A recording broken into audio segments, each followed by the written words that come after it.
Every day, your mind is being shaped by repetition, by inputs, by the voice inside your head. And whether you notice it or not, you're being programmed. The real question is, are you the one doing it? Or is it the noise from the world, fear-based headlines, past criticism, unspoken expectations, that's writing your internal script? Most people don't realize they're living on autopilot, following a narrative they never chose. That's not just unfortunate, it's dangerous. Because that narrative defines how you think, how you act, and ultimately what you become. This video isn't about hype or feel-good talk. It's a daily ritual, a mental reset. Here we break the old loops and install a mindset built on discipline, clarity, and quiet inner strength. You won't need permission to start over. You won't need motivation to stay focused. You'll learn to build yourself, thought by thought, word by word, action by action, and it all starts now. If you're ready to reclaim your mental code and stop letting the world program you, hit that subscribe button and join this journey with us. We build unshakable minds here, brick by brick. And I want to hear from you. Drop a comment below. What negative script have you been carrying that you're finally ready to rewrite? This isn't about waiting for a breakthrough. It's about becoming a breakthrough daily. Let's get to work.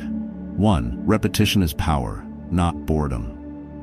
Most people keep waiting for something dramatic to change their lives. They think it'll come from one big moment, one lucky break, one breakthrough idea that suddenly makes everything make sense. But life doesn't work that way. Not real change, not lasting identity shifts. What actually rewires your mind isn't adrenaline, it's consistency. Not a single breakthrough, but what you do when no one's watching. Not once, but daily. That's the secret no one talks about because it's not glamorous. But repetition is not boredom, it's brain architecture. Your mind is shaped by what it experiences again and again, and what you repeat becomes your reality. It's not wishful thinking. It's neurological conditioning. Every thought you entertain, every phrase you repeat, every story you tell yourself is wiring a pathway in your brain, making it stronger with use. If you tell yourself, I always mess things up, enough times, your brain doesn't resist, it just builds the track.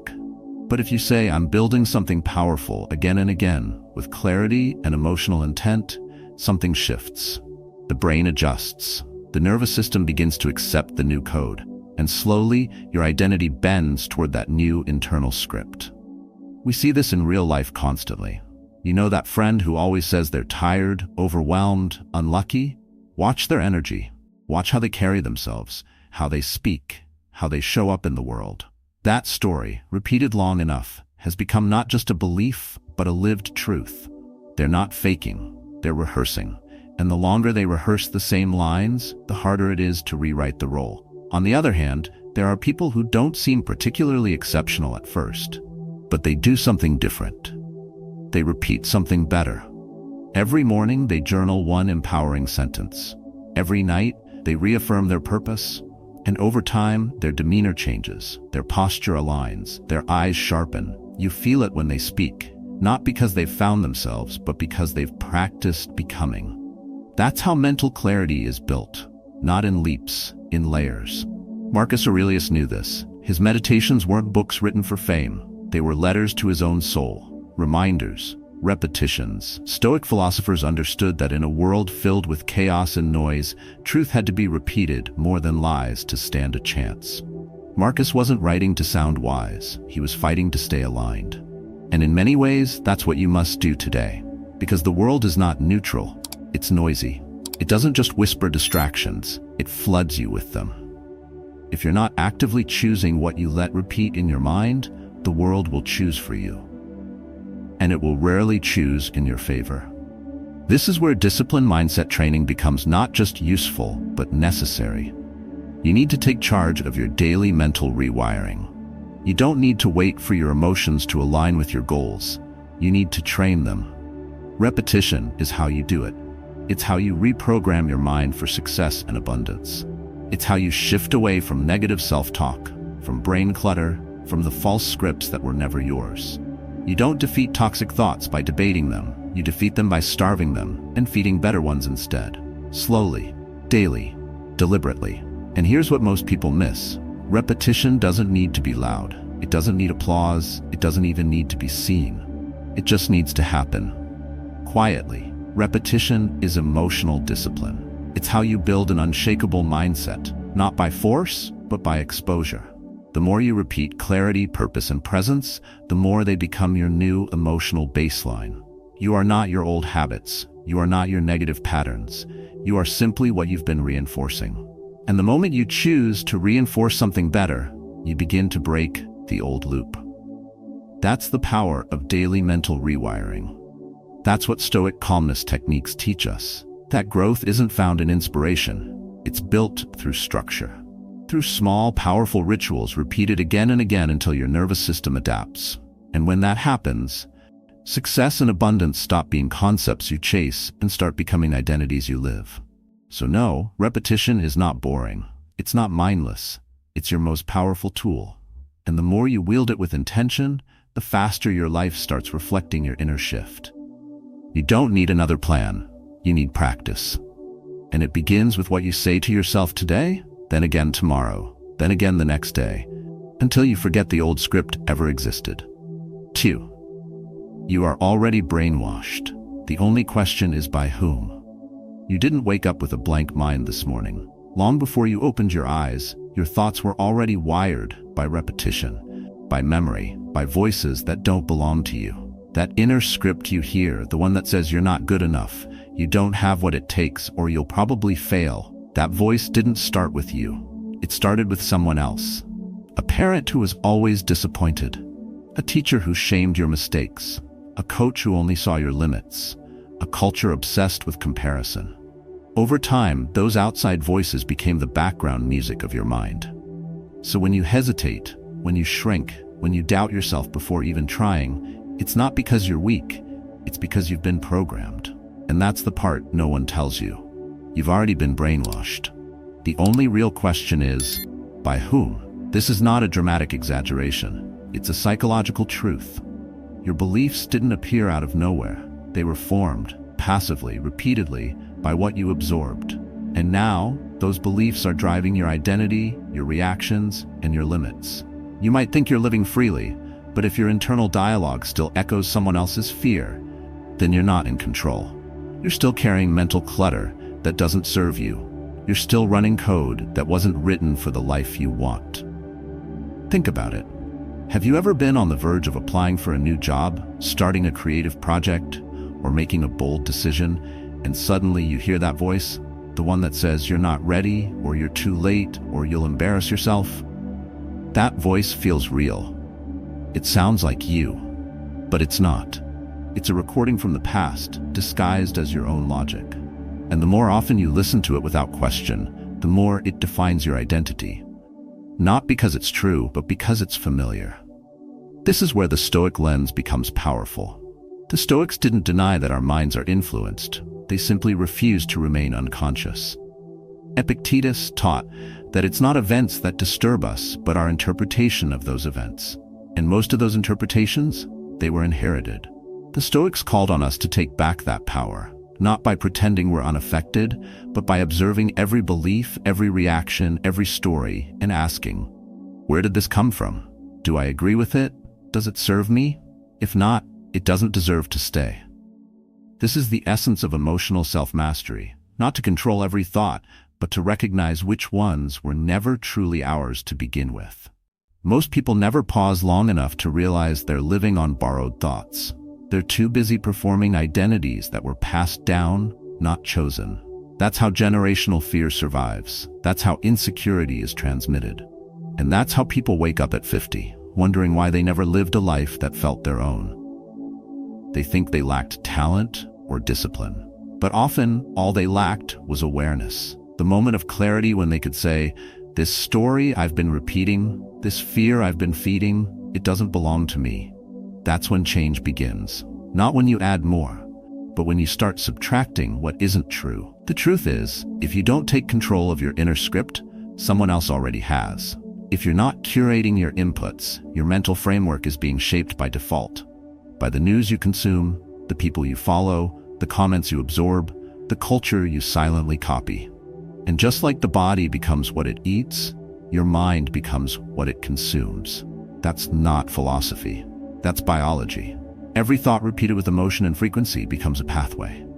And every pathway reinforced becomes your default reaction. But here's the power. Just as your mind was programmed, it can be reprogrammed. You can begin to install new beliefs, ones that are grounded in strength, in intention, in clarity. Not fantasy, not blind optimism, but truth. Your truth. That's where the practice begins. Not with motivation, but with awareness. You must learn to pause when the old voice shows up. You don't argue with it, you don't hate it. You simply recognize it. Ah, there you are again. But I don't believe you anymore. This simple act of observation breaks the trance. And the moment you stop identifying with the old script, you begin to write a new one. Not with dramatic declarations, but with quiet, daily mental rewiring. You speak your own words, you hold your own standards, you live by your own values. That's how you reprogram your mind, not through effort alone, but through intentional self-talk, through repetition that serves your growth, not your fear. So don't ask whether you've been influenced. You have. We all have. The real shift happens when you decide to become the author of your own mind. That's not rebellion, that's responsibility. And every time you question an inherited belief, every time you choose clarity over noise, you're reclaiming the most sacred form of freedom, ownership of your thoughts. Because you were never meant to live in someone else's fear. You were meant to rise in your own truth. And that begins the moment you stop listening to the wrong voice and start writing a better one. 3. Curate your inputs like your life depends on it. Your mind was never designed to absorb everything. It was built to focus, to filter, to protect you from overload. But modern life doesn't respect that boundary. Every morning, before you even take a full breath, your attention is already under attack. Notifications pinging, headlines screaming, someone's highlight reel playing on your feed, someone else's opinion seeping into your thoughts before you've even had a chance to think for yourself. And you call it just checking my phone, just staying informed, or worse, just passing time. But that just is quietly killing your clarity. Because what you feed your mind daily becomes your baseline. Just like your body becomes what it eats, your identity becomes what it consumes. And in a world that profits from your distraction, your mental diet is either your anchor or your downfall. You may not feel the impact instantly. That's what makes it dangerous. You scroll through 30 videos, half of them comparing, the rest complaining. You laugh, maybe cringe, maybe feel nothing at all. Then you stand up and wonder why your chest feels tight, your thoughts are disorganized, and your energy is already drained. Your friend who watches that every day doesn't see the pattern, but you notice it. They become more reactive, more insecure, they complain more, they doubt more, they think it's just them, but it's not. It's the constant stream of psychological junk food being pumped into their mind and sold as entertainment. And if you're not careful, the same thing happens to you. Not because you're weak, but because repetition reshapes you, whether or not you're aware of it. That's the trap. Most people think they're immune to their inputs. They believe they can watch hours of chaos, drama, and superficial content and stay grounded. But the mind doesn't work like that. The mind adapts. It mimics. It absorbs without asking. And that's why mental clutter is so dangerous. You don't notice it until it's already become part of you, until your focus slips, until your anxiety spikes, until you start shrinking from your own goals and you can't explain why. But if you trace it back, it often starts with what you allowed in. This is why the Stoics were so ruthless about mental boundaries. Epictetus said it best. If someone gave you poison, you'd be angry. But when someone gives you mental poison, you swallow it with a smile. He wasn't exaggerating. He was warning. Your mind is not a dumping ground. It is sacred territory. It holds your focus, your peace, your inner compass. So ask yourself, would you invite someone into your home to insult you, distract you, pull you away from your values? Of course not. Yet you let them into your head. Through your screen, your feed, your constant scrolling every single day. And this isn't just about social media. It's about everything. The conversations you tolerate, the people you spend time with, the music you leave on in the background, the books you read or never read. Every input is a brick. Every brick shapes a wall. And that wall either keeps you grounded in purpose or traps you in confusion. Mental clarity doesn't happen by accident. It's built. And like anything worth building, it requires discernment. That's not rigidity, that's responsibility. You must protect your inner peace like your life depends on it, because it does. The world will offer you 1,000 distractions, and every one of them will steal a piece of your focus if you let it. But the real danger isn't just in being distracted. It's in being programmed by low-quality inputs until you think that's normal. Until you stop dreaming bigger, stop thinking clearly, and stop trusting your gut, because the noise has buried your intuition. So here's the practice. Start treating your mind like your most valuable asset. Curate your inputs. Audit your content. Choose your environment. Replace toxic entertainment with wisdom. Replace empty talk with intention. Replace digital clutter with a quiet space. Not because you're trying to escape the world, but because you want to see it clearly. You want to live on your terms, not on the terms handed to you by algorithms and advertisers. And the simplest way to begin is to ask, does this input feed my growth or drain it? If it's not helping you build the mindset you need, it doesn't belong in your mental space. This isn't about perfection. It's about power, your power to choose. Every time you scroll, click, read, watch, or listen, you're making a choice. You're deciding who gets to speak into your life. And that decision, repeated daily, becomes your internal environment. And when your internal environment is clean, focused, aligned, everything else follows. You gain mental clarity. You protect emotional stability. You think with intention. You live with direction. That's how you build a calm mind. That's how you cultivate real abundance. Not by chasing more, but by subtracting what's stealing your peace. Because your inputs matter. And if you don't control them, they will control you. 4. Discipline is love for your future self. Most people misunderstand discipline. They see it as cold, rigid, restrictive, something to endure, not something to embrace. But true discipline isn't punishment. It's love. Not the soft, emotional kind. It's a deep, grounded respect for who you're becoming. Every act of discipline is a quiet declaration. I believe my future self is worth showing up for today. That belief is the foundation of inner strength. It's not loud. It doesn't need motivation. It's rooted in clarity, in values, in the decision to honor your life even when it's inconvenient. That's the kind of mindset that builds abundance, not just financial, but emotional, spiritual, and mental abundance.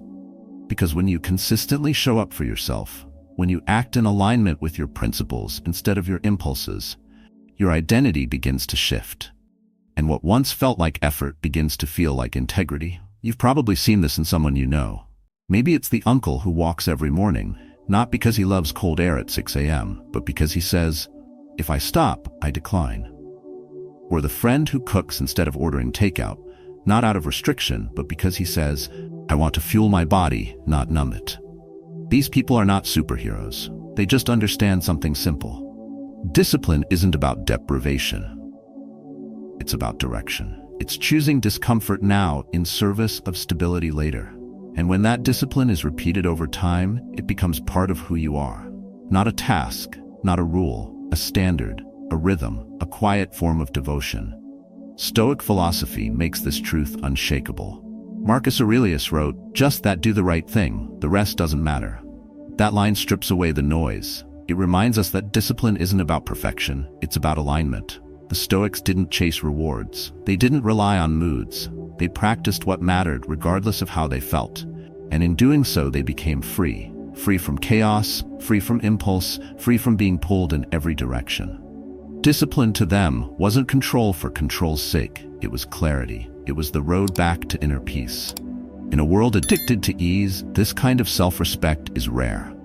Everything around you is trying to convince you to indulge, delay, and give in. You deserve a break. You've earned this. But discipline says you deserve more than this moment. You deserve long-term mental clarity. You deserve emotional grounding. You deserve a mind that trusts itself. And the only way to get there is by earning your own trust. That trust is built not when things are easy, but when they're hard, and you still choose to act from intention. That's where identity shifts. That's how emotional stability is created. Not by chasing motivation, but by committing to movement even without it. Here's the truth. The strongest people you know are not the most inspired. They're the most consistent. Their power doesn't come from willpower. It comes from structure. They've built mental pathways that make focus feel normal. And that structure starts with tiny disciplines. A morning walk, a few pages of reading, a phone was turned face down, a boundary was kept. These small decisions reinforce a mindset of responsibility, and over time that mindset becomes freedom. You're no longer a slave to mood, to distraction, to other people's timelines. You begin to live on your own terms, because you've built the habits that sustain your vision. And let's be clear, this has everything to do with abundance. Real abundance isn't about how much you have, it's about how stable your foundation is when the world shakes. Discipline builds that foundation. It strengthens your nervous system, it sharpens your thinking, it quiets the emotional noise, it allows you to move from survival mode into creation mode, from chasing to choosing, from reacting to responding. Discipline turns chaos into clarity, and clarity is the birthplace of all meaningful growth. So when you say no to that extra hour of scrolling, when you choose a routine over randomness, when you hold the line on your standards, not for applause, but for alignment, you are practicing something sacred. You are not being harsh with yourself, you are being kind. Because the most dangerous form of self-neglect is letting your future be dictated by your present weakness. But the most powerful act of self-respect is to say, I don't need to feel ready, I just need to start. Because the future version of me is counting on it. And that's the voice you need to amplify. Not the voice of guilt, but the voice of grounded vision. The one that sees through temptation and says, I know what I'm building. The one who chooses short-term discomfort for long-term peace. The one that trains your mind, not with force, but with repetition, clarity, and purpose. That voice doesn't come from nowhere. It's built day by day with every disciplined choice. And once it takes root, everything changes. Not because life got easier, but because you got stronger. That's what discipline really is. Love in motion. Not for who you were, but for who you're becoming. 5. Change starts with language. If you want to change your life, you have to change the way you speak to yourself. Not once, not occasionally, daily, quietly, repeatedly. Because the language you use isn't just describing your world, it's programming your inner world. Every word you say, every phrase you repeat, every label you accept becomes the scaffolding of your beliefs. Your brain doesn't filter sarcasm or exaggeration. It only recognizes repetition and emotion. So when you say, I'm so bad at this, I always screw up, or I'm such a mess, even as a joke, your nervous system listens. It logs it, and it reinforces it. What starts as commentary becomes instruction. And soon, your thoughts and actions begin to match that instruction. Not because it's true, but because it's familiar. You've seen it happen. That friend who spills coffee and mutters, I'm an idiot. They don't think twice. But then the next time they're late or forget something, they say it again and again, until, without realizing it, it becomes part of their identity. They don't need anyone to insult them. They're doing it on autopilot. Not out of hate, but out of habit. That's how language wires behavior. On the flip side, think of someone who says, I'm learning, I'm figuring this out, or I'm not there yet, but I'm moving. It might seem small, but that choice of words creates room to grow, to adjust, to improve. And that mental space, created entirely by language, becomes the environment where change can actually take root. Marcus Aurelius understood this long before neuroscience could explain it. His journals weren't written to impress or to teach others. They were reminders, anchors, realignments. He spoke to himself as a way to hold himself accountable to his values. He didn't wait for confidence to show up. He wrote to generate it. He didn't assume strength would be automatic. He summoned it with clarity. That's the Stoic method, using language with precision, not as a decoration, but as a weapon against distortion and self-deception. And that's what most people are missing. They're waiting to feel capable before they speak with conviction. But that's backward. You don't speak affirmations because you already believe them. You speak to them until you start believing them. Until your nervous system, exposed to enough consistency and emotional charge, begins to accept the new narrative as truth. That's not delusion. That's mental rewiring. The same way you were conditioned by negativity, you can recondition yourself with clarity, honesty, and strength. But it begins with your words. This isn't about chanting empty slogans or pretending everything's perfect. It's about choosing a language that aligns with who you're becoming, not who you've been. Saying "I'm resilient" doesn't mean you've never been broken. It means you refuse to stay that way. Saying "I'm focused" doesn't mean you never get distracted. It means you're training your attention back to what matters. Saying "I'm growing" doesn't ignore your flaws. It reclaims the right to move forward anyway. These statements, when repeated deliberately, become tools for emotional grounding. They give your mind something to hold on to when the chaos comes, and it will. Your inner voice is the most powerful influence on your behavior. It runs deeper than advice from friends, louder than critics, and more constant than any motivation video you'll ever watch. If that voice is judgmental, sarcastic, or rooted in fear, you will feel it in your body. Your cortisol rises, your posture shrinks, your energy drains. But when that voice is grounded, clear, and disciplined, your entire system stabilizes. You don't just feel better, you act better. You decide faster, you recover quicker. That's not just emotional strength, that's linguistic self-mastery. So how do you apply this? Start by listening. What do you say to yourself when you fail, when you're late, when you feel overwhelmed? Are those words something you'd say to someone you love?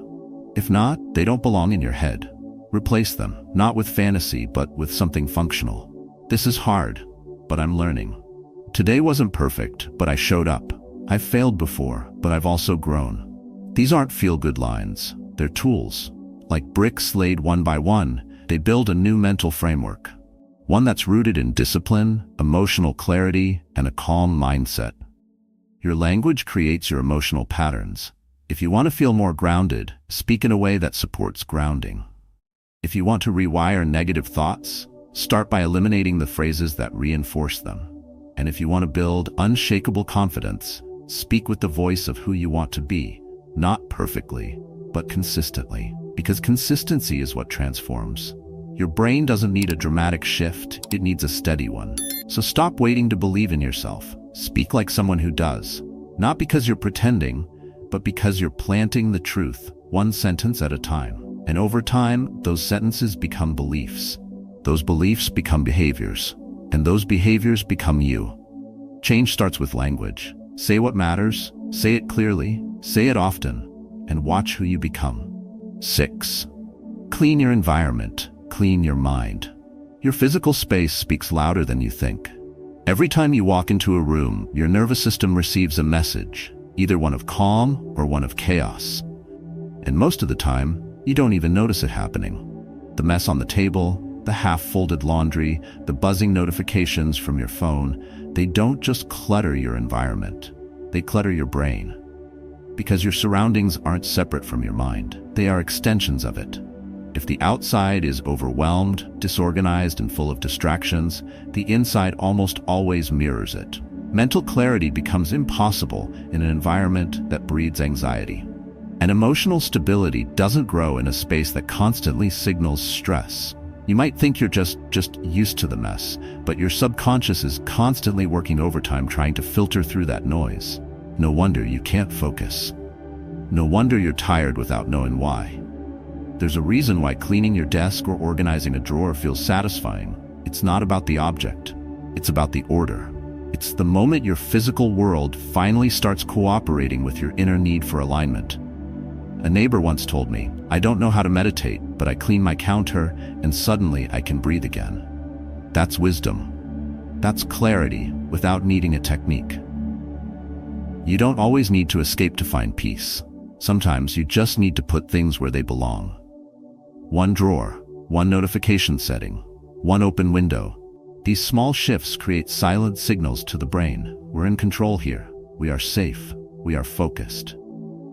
And the mind responds by calming down, by sharpening up, by returning to the present moment instead of being scattered in 1,000 directions.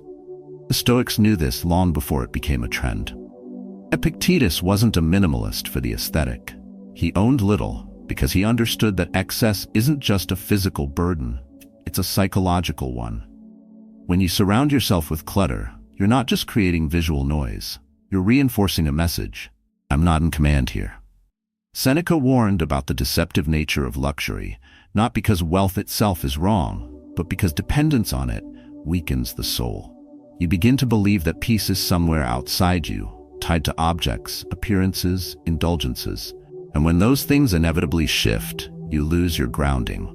That's why the Stoic approach was never about deprivation. It was about clarity.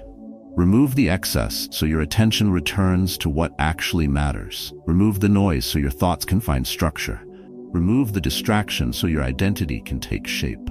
Your environment is a mirror. It reflects your priorities, your mindset, and your discipline.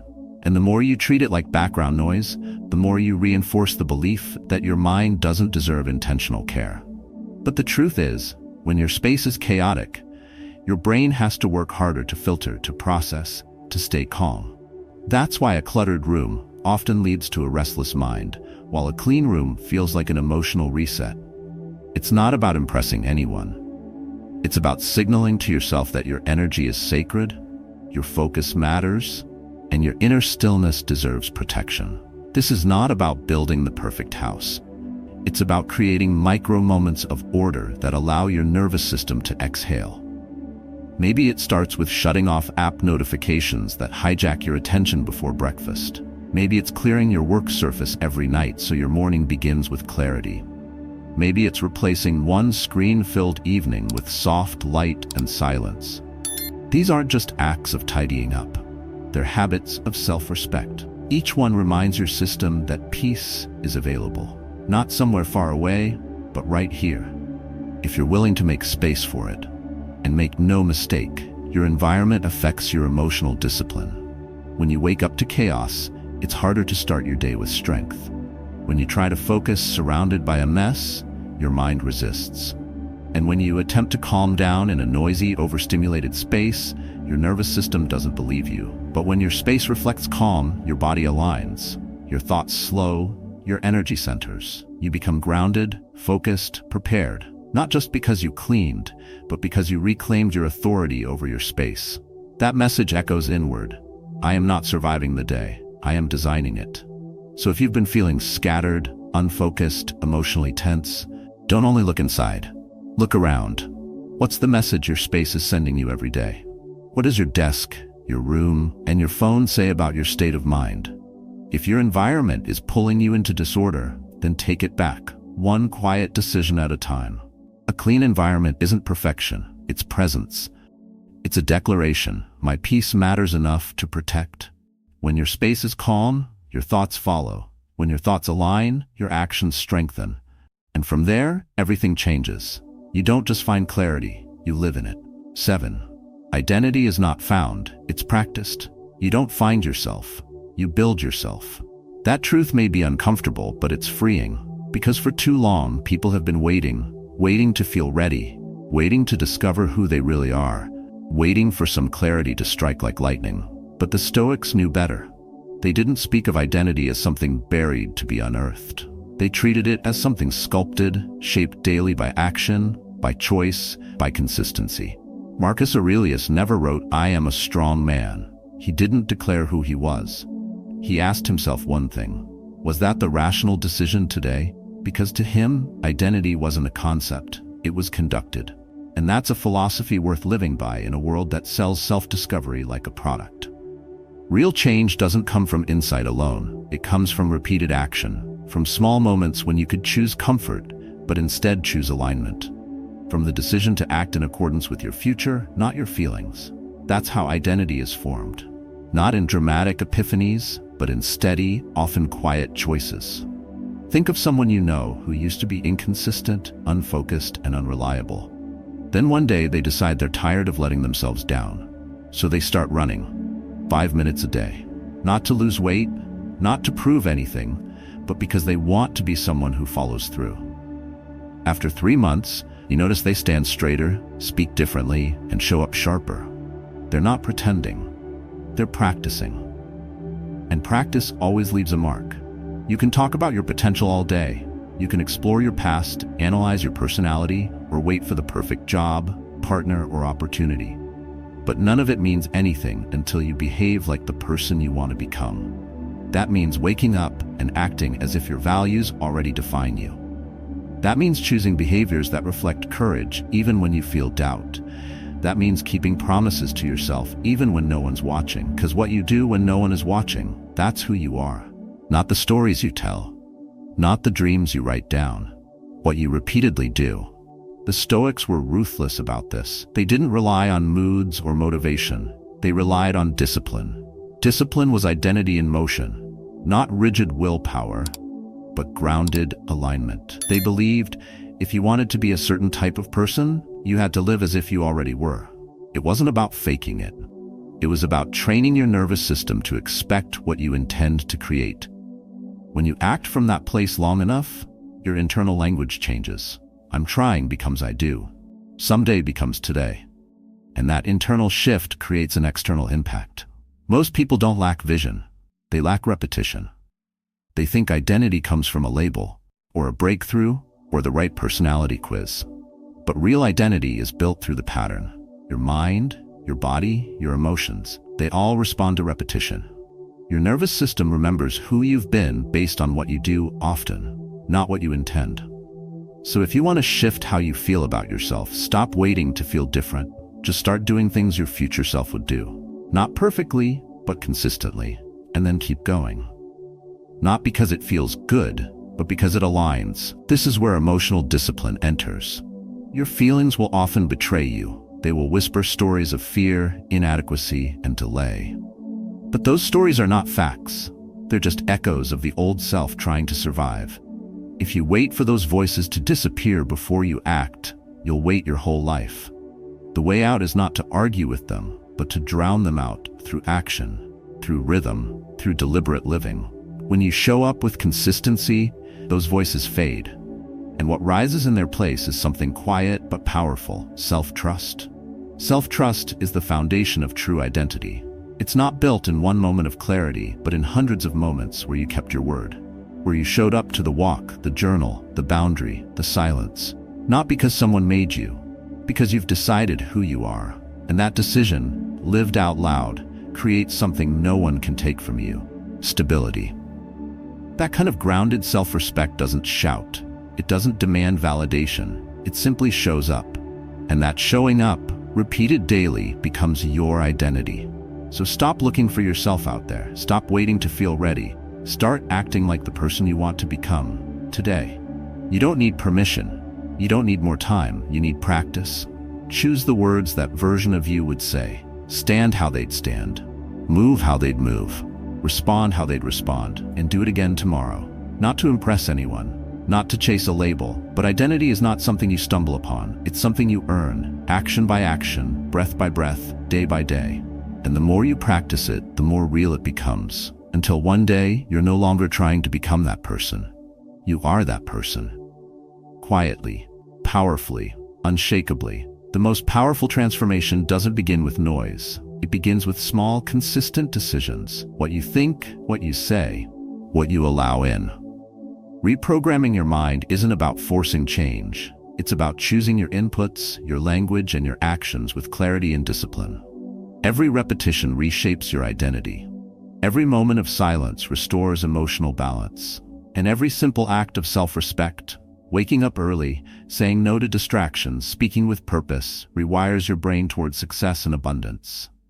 You don't need to search for your worth. You build it, thought by thought, step by step. Stoic philosophy reminds us that mental clarity, emotional strength, and identity are not found. They are practiced. So if something in this video spoke to your current season, whether it's the need to quiet your environment, reset your inputs, or reconnect with your deeper self, take a moment to reflect below. What's one practice you'll start doing every day to reclaim control of your mind? We'd love to hear your story in the comments. Share your journey, your struggle, or the insight that landed the hardest. Don't forget to like this video and subscribe for more Stoic-based tools to build your best self, quietly, powerfully, and deliberately.